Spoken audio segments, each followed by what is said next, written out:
Olá a todos, sejam bem-vindos ao programa Seu Direito em Pauta, onde você irá aprender um pouco mais sobre os seus direitos e sobre como administrar as suas finanças. Eu sou Elisiane Moreira, apresentadora, advogada e educadora financeira. E hoje recebo aqui em nosso estúdio Sérgio Rocha Pombo, advogado trabalhista, professor de Direito do Trabalho em cursos de graduação e pós-graduação, mestre pela Universidade Federal de Santa Catarina e ex-presidente da Associação dos Advogados Trabalhistas do Paraná, para conversar conosco sobre direito do trabalho.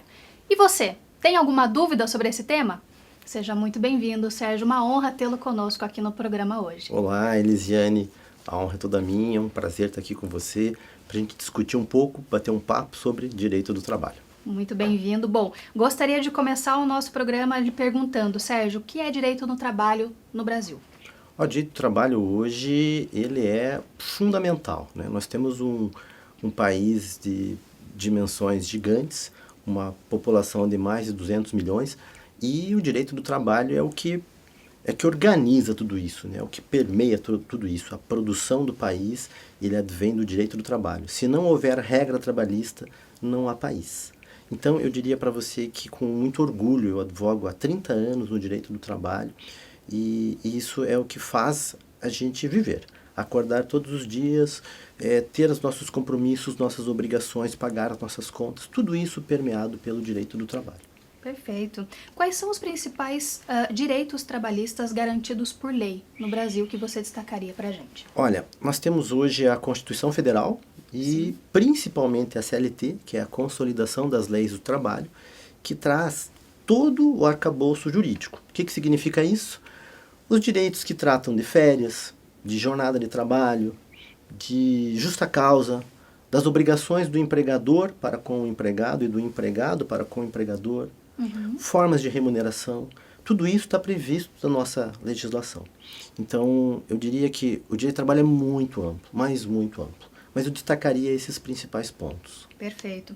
Sérgio, como a legislação aborda a jornada de trabalho e a questão de horas extras, que eu creio que seja do interesse aí do telespectador?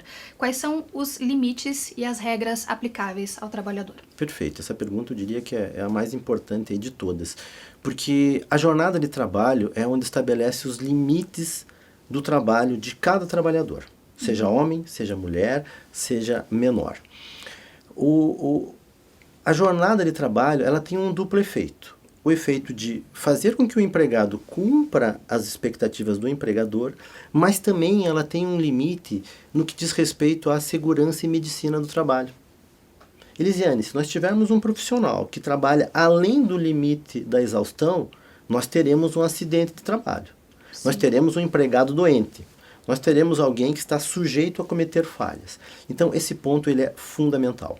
O limite hoje estabelecido por lei é de 8 horas diárias e 44 horas semanais. Então, nós teríamos aí uma jornada de 44 horas semanais, vamos imaginar 8 horas de segunda a sexta-feira, 4 horas no sábado. A lei permite também que o trabalhador tenha compensação de horas. Ele pode, eventualmente, trabalhar um pouquinho mais além das 8 para compensar uma folga no sábado. Outra questão da jornada seria o descanso semanal remunerado. Nenhum trabalhador pode trabalhar sem descanso.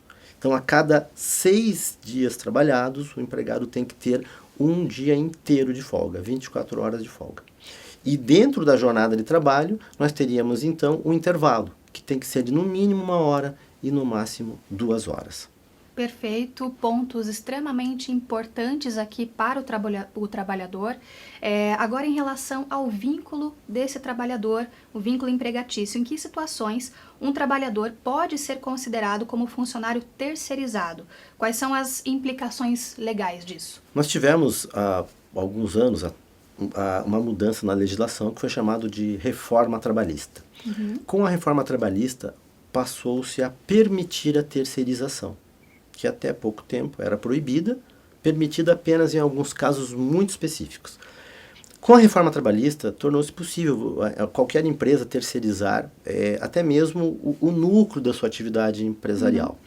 Então, essa terceirização ela pode ser feita, hoje ela está mais abrangente. Entretanto, é muito importante que a gente diga, inclusive para você, empregador que está nos assistindo, você não pode terceirizar alguém que tenha características de empregado. Então, aquele que recebe ordens, aquele que tem horário para cumprir, aquele que tem uma atividade que é inerente à execução do núcleo da atividade empresarial, essa terceirização ela provavelmente não vai dar certo, porque ele tem muita característica de empregado. Sim. E aqui, quando a gente fala em terceirização, nós estamos pensando não só em contratar uma outra empresa terceirizada para prestar um serviço, mas também a chamada pejotização, que é quando a empresa diz assim, olha, Elisiane, você vai deixar de ser empregada com carteira assinada, você vai abrir uma microempresa e vai prestar serviços para mim. Sim. Isso pode? Pode, se você não tiver as mesmas características de um empregado. Perfeito, perfeito. Como funciona, ainda falando desse vínculo empregatício, como funciona a rescisão contratual e quais são os direitos do empregado nesse processo? É uma resposta bem abrangente, eu vou tentar resumir por conta do nosso tempo, em homenagem aí aos nossos telespectadores. A rescisão de contrato, ela se divide em várias modalidades. Então, primeiro a gente tem que ver quando o empregador não quer mais a continuidade do vínculo, e quando o empregado não quer mais trabalhar para essa empresa. Então, quando o empregado não deseja mais trabalhar, ele tem que romper esse vínculo, que é o que a gente chama de pedido de demissão. Certo. Ele vai lá e diz, eu não quero mais trabalhar nessa empresa, porque eu arranjei outro emprego, e vou deixar de trabalhar aqui. A partir do momento que ele rompe o contrato por sua própria iniciativa, as verbas rescisórias dele vão ser bem menores. Ele vai receber lá o saldo de salários daquele mês, ele vai receber férias proporcionais ao período trabalhado, o 13º proporcional e acabou. Agora, se o rompimento vem por parte da empresa, a empresa que diz, a partir de agora eu não quero mais você, eu estou te demitindo, aí a remuneração do empregado passa a ser muito mais elevada. Ele vai receber de verbas rescisórias o aviso prévio, de no mínimo 30 dias, as férias e o 13º de forma indenizada, vai receber 1/12 a mais para cada mês trabalhado por conta do aviso prévio, ele vai receber uma multa sobre o valor que ele tem depositado no fundo de garantia de 40%, ele vai sacar todo o dinheiro que ele tem no fundo de garantia referente ao vínculo com aquela empresa e ainda vai ter direito a receber o seguro-desemprego. Então veja como faz muita diferença entre o empregado pedir demissão e o empregado ser demitido. Por fim, ainda dentro do meu objetivo de resumir um tema tão abrangente, nós teríamos a demissão por justa causa, que é quando o empregado comete uma das faltas previstas em lei que caracteriza a demissão por justa causa. Nesse caso, vai ser uma tragédia na vida do empregado, porque ele não vai receber praticamente nada. Saldo de salários e, se tiver uma férias vencidas, ele recebe. Não tem seguro-desemprego, não tem fundo de garantia, não tem férias, 13º, nada. Então, se o empregado cometer uma daquelas falhas que seriam desonestidade, não cumprir as obrigações do contrato, abandono de emprego, enfim, são muitas hipóteses, podemos até discutir se você achar Sim, oportuno, eu acho que né? é um tema interessante para a gente saber Isso. o que se enquadra na questão de justa causa. Realmente, acho que se o Sérgio puder aprofundar para a gente, creio que o telespectador tem interesse em saber sim. É um tema importante. Ótimo. A justa causa ocorre quando o empregado descumpre o que foi combinado com ele. Né? Então, nós temos o ato de improbidade, que significa quando o empregado age de forma desonesta, né? Desvia dinheiro, desvia equipamentos, faz alguma coisa que não é considerado honesto. A incontinência de conduta ou mau procedimento, que é quando o empregado age dentro de uma falsa moral, né? Então, aquele desvio moral sexual, que é a incontinência de conduta, né? Quando eventualmente o empregado assedia sexualmente uma colega de trabalho, né? Ou quando ele falta com conteúdo moral, a embriaguez em serviço, né? O empregado vem trabalhar alcoolizado e pode gerar até problema com relação a outros empregados. Quando o empregado traz atos nós chamamos de desídia, ele descumpre as regras do contrato, né? Ele chega atrasado, ele falta, ele não dá justificativa para sua falta, ele faz um trabalho pela metade.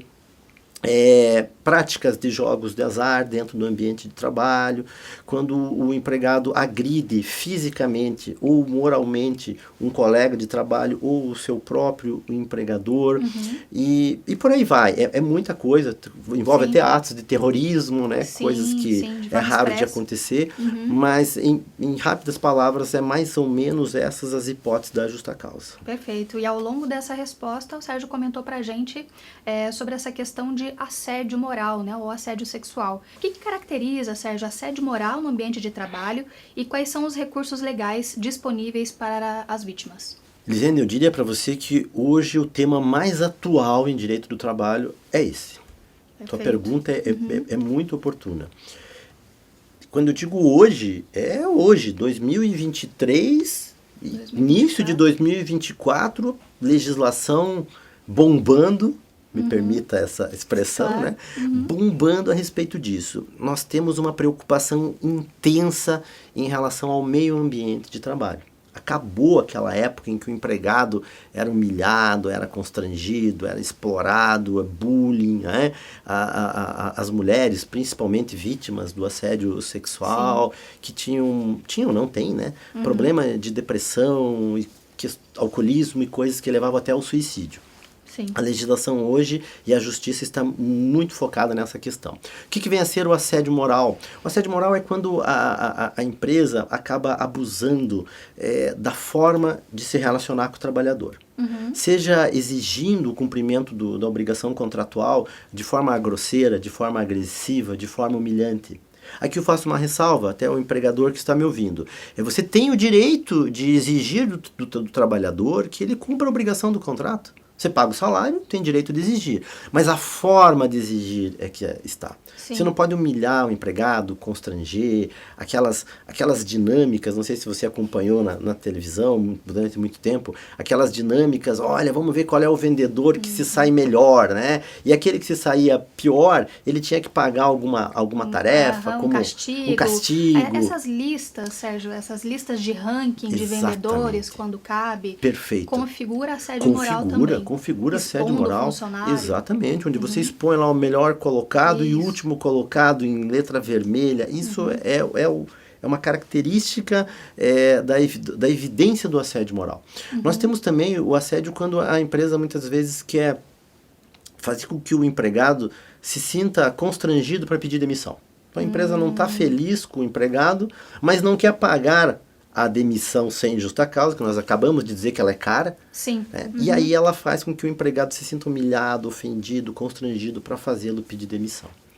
Entendi. Muitos esclarecimentos hoje.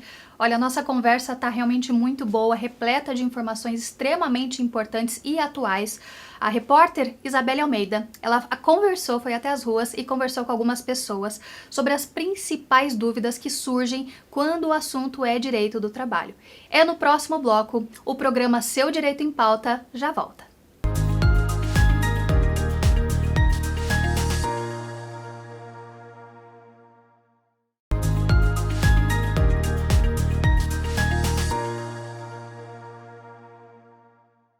Olá a todos, sejam bem-vindos novamente ao programa Seu Direito em Pauta. A conversa de hoje é com o advogado Sérgio Rocha Pombo sobre direito do trabalho. Por isso, agora, eu converso com a nossa repórter Isabelle Almeida. A Isabelle foi até as ruas e trouxe as principais dúvidas das pessoas em relação a esse tema que é tão importante. Isa, conta pra gente, com quem você conversou? Olá, Elisiane, e a todos que nos acompanham aqui no programa Seu Direito em Pauta. Quando o assunto é direito do trabalho, surgem muitos questionamentos do que pode e o que não pode dentro das empresas. Por este motivo, nós conversamos com a Roseli, que trouxe algumas perguntas em relação à aposentadoria. Confira. Hoje eu tenho 52 anos, tenho 28 anos de contribuição e eu gostaria de saber quanto tempo falta para eu me aposentar, o quanto eu deveria contribuir para ter um valor maior de aposentadoria e também como eu faço isso. Muito obrigada, Isabelle, pelas informações. Sérgio, como que a gente pode responder, esclarecer essa dúvida da Roseli? Roseli, obrigado pela pergunta. A questão da aposentadoria ela é bastante complexa e pela análise do que você falou, pelo período que você trabalhou, a gente precisa avaliar a tua profissão, porque dependendo da profissão que você ocupa, já muda a contagem do tempo de serviço. Professor, por exemplo. Verificar fatores adicionais ao contrato. Insalubridade, periculosidade, que também gera uma aposentadoria especial. Então, considerando todas essas peculiaridades, vai um conselho para você. Você vai ter que entrar no site do Gov, www.gov.br, você monta um cadastro e ali você vai fazer uma simulação na Previdência Social. Você vai colocar o teu tempo de serviço, quanto que você ganha. A própria Previdência ela já puxa todas as últimas contribuições que você fez e você, naquele mesmo espaço do site, você já vai ter uma ideia do tempo para se aposentar e quanto você vai ganhar. E a partir dali você calcula se você quer trabalhar mais tempo e receber uma aposentadoria maior ou se você quer se aposentar com um período menor e receber um valor financeiro mais baixo. Muito obrigado pela pergunta, realmente é muito pertinente e é a dúvida de muitas pessoas hoje em dia. Muito bom, realmente o direito do trabalho é extremamente amplo e ele versa sobre direitos e obrigações. Falando agora sobre as obrigações do empregador, quais são essas obrigações em relação à segurança e saúde no trabalho, Sérgio? Elisiane, esse é outro ponto também que está muito em alta, e isso não é só um movimento no Brasil, é um movimento mundial, da estratégia de fornecer às empresas elementos para que elas cumpram todas as normas regulamentadoras, é assim que chama, normas regulamentadoras a respeito de segurança no trabalho. Então, hoje, toda empresa ela é obrigada e duramente fiscalizada em relação às normas de segurança do trabalho. Então, o ambiente de trabalho onde tem construção civil tem regras muito rígidas em relação a isso. Quem trabalha com máquinas e equipamentos, regras muito rígidas em relação a isso. Então, hoje, o empregador ele é obrigado a cumprir essas regras. Todo empregado que entra na empresa ele é obrigado a fazer um exame médico. Perfeito. Desse exame médico vai sair um atestado de saúde ocupacional, dizendo como que o empregado está. Quando o empregado sai da empresa, ele faz um outro exame, que é o outro exame demissional. A partir daí você vai verificar. Imagine que o empregado entrou saudável na empresa e dali 5 anos ele sai com um problema auditivo, com um problema de lesão por esforço repetitivo, com um problema, às vezes, depressão. Isso provavelmente ocorreu ao longo do contrato de trabalho. E aí esse trabalhador ele pode até buscar na justiça uma indenização. Perfeito. Olha, eu entrei bem, saí doente, eu quero uma indenização por dano moral, por dano estético, por conta de ele perder a capacidade laborativa, ele não pode mais trabalhar naquele emprego porque ele perdeu o movimento das mãos, das pernas, etc. Então, esse é um ponto muito importante. Eu diria hoje que se o empregador tem que se preocupar com alguma coisa que é mais relevante na sua atividade, é o cumprimento das normas regulamentadoras de segurança e medicina do trabalho. Perfeito. Nós falamos no primeiro bloco em relação à forma que se dá a rescisão contratual, né? Sobre esse tema, voltando, como a legislação trata a questão do aviso prévio? Quais são os prazos, condições, quais são as responsabilidades do empregador em relação a isso? Aqui eu vou dar uma resposta um pouco mais abrangente do que você perguntou, porque você fala do empregador em relação ao aviso prévio, né? Sim. Mas também é uma obrigação do empregado. Então é uma via de duas mãos. Muito bom. Quando o empregado deseja se afastar do emprego, ele tem que dar o aviso prévio de 30 dias. Perfeito. Puxa, mas eu acabei de receber uma proposta de emprego, tenho que começar na segunda-feira a trabalhar, hoje é sexta, como que eu faço com o aviso prévio? Olha, se você é o trabalhador e você não pode dar o aviso prévio, a empresa vai descontar de você o valor equivalente a 30 dias de trabalho. Então, você, trabalhador, que pretende pedir demissão, não quer mais trabalhar porque tem outra perspectiva, você saiba que você ou cumpre 30 dias de aviso prévio ou então vai ser descontado do teu salário. Se você for um empregado querido, bonzinho, fez muito bem o seu trabalho durante o vínculo, você vai lá e pede para o teu patrão, olha, não desconta meu aviso prévio, eu vou precisar desse dinheiro. O empregador, Elisiane, ele tem o direito de não descontar. Perfeito. É um direito dele descontar, mas se ele não quiser, ele não desconta. Então, isso acredito que seja uma novidade para muitos que estão nos assistindo. Isso, então, é bom você negociar, é bom você negociar com o teu empregador. Já em relação ao empregador que demite o empregado, aí a regra muda. Aí ele é obrigado ou a conceder 30 dias de aviso prévio para que esse empregado vá procurar, né, uma nova colocação Atividade. profissional. E aqui é importante, pessoal, prestem bem atenção no que eu vou dizer. Se você for demitido, a empresa vai te dar 30 dias de aviso prévio e você vai ter o direito de sair 2 horas mais cedo para procurar um emprego ou 7 dias corridos. Então, nesse período é o período que você tem para achar emprego. Cuidado, porque tem muito empregador que não conta isso e o empregado acaba fazendo a mesma jornada, né? Por fim, dizer que a lei determina que o empregado que é demitido, ele vai receber 30 dias de aviso prévio e mais 3 dias a cada ano trabalhado, totalizando então 90 dias. Isso para o empregador é complicado. Mais uma questão importante para a gente tratar aí de um direito social.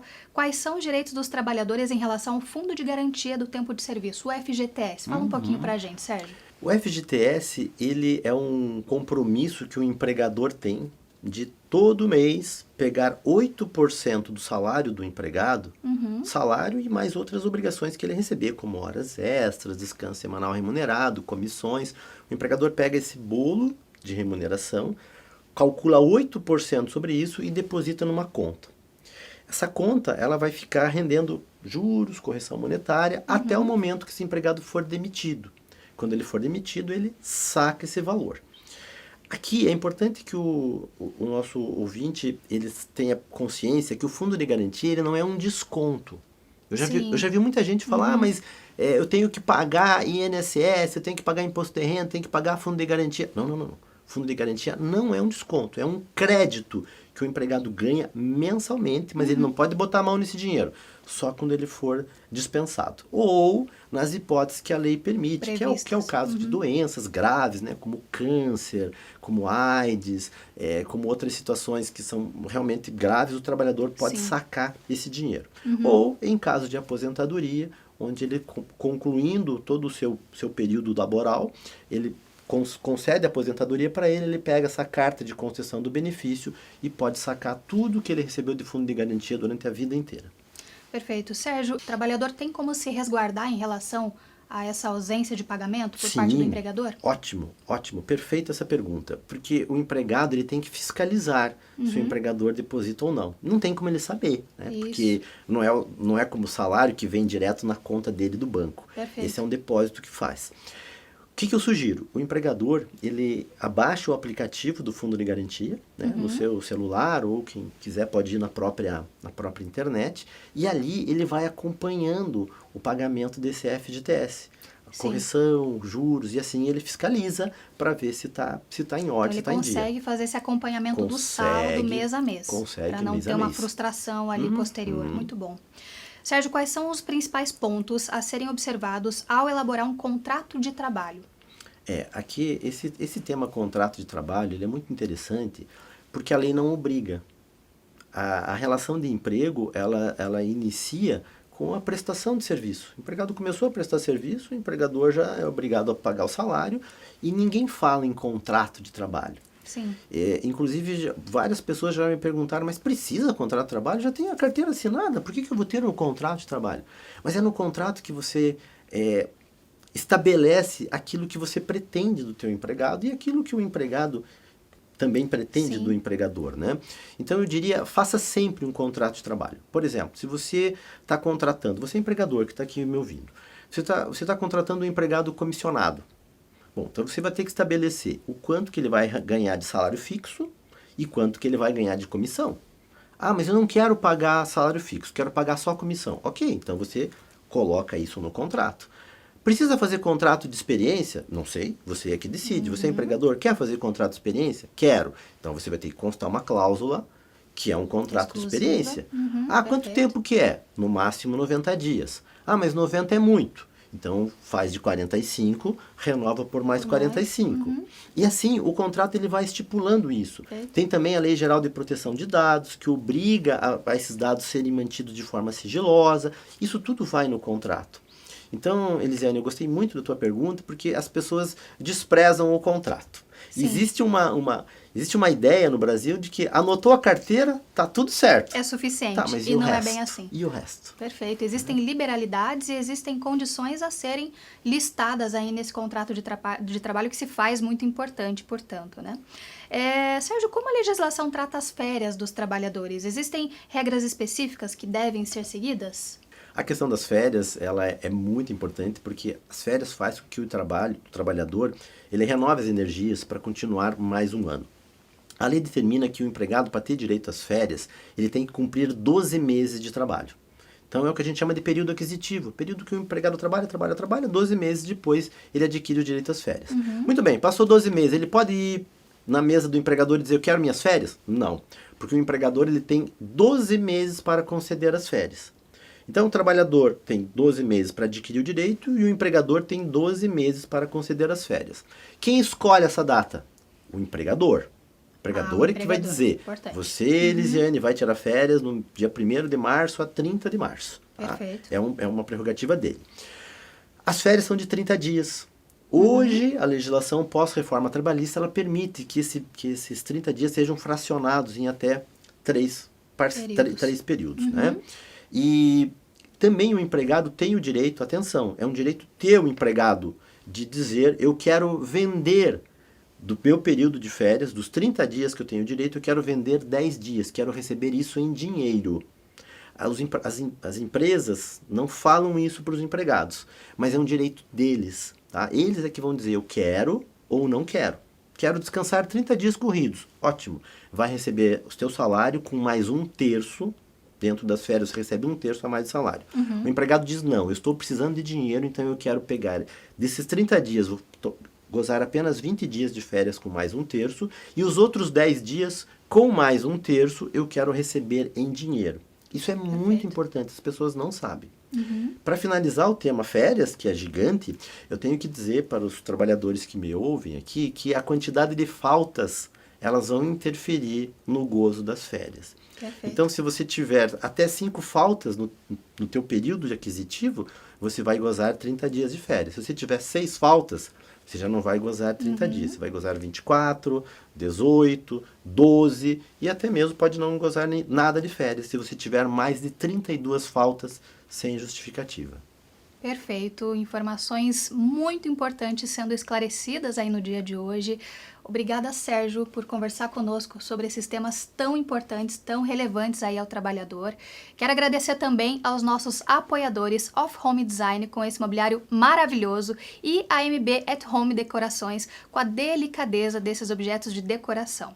Sem o apoio dessas empresas, esse programa não seria possível. Você gostou desse programa? Então já nos siga nas redes sociais, no Instagram, Seu Direito em Pauta, como aparece na tela agora para você, e em nosso canal do YouTube você também pode conferir esse e outros programas. Seu Direito em Pauta, porque a informação é a sua maior aliada.